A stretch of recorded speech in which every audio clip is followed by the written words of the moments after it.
सानिया सियालकोट में महकमा पुलिस के आला इकदाम पर सियालकोट पुलिस को इंडिया से भी तारीफी अल्फाज मिल गए।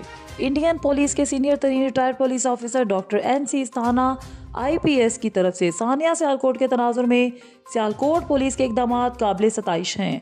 उन्होंने अपनी ट्वीट में कहा है कि सानिया सियालकोट में पुलिस ने 800 अफराद के खिलाफ दहशत गर्दी जैसी संगीन दफात के तहत मुकदमा दर्ज करते हुए एक ही दिन में 13 मरकजी मुल्ज़मान समेत 118 अफराद को गिरफ्तार करके सख्त और फौरी रद्द अमल से एक मिसाल कायम कर दी है।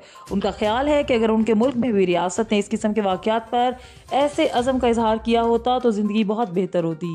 Doctor NC Istana IPS Bharat की रियासत केरला के रिटायर्ड DGP हैं, जो 76 साइंटिफिक रिसर्च पेपर्स और 49 किताबों के मुसन्निफ भी हैं।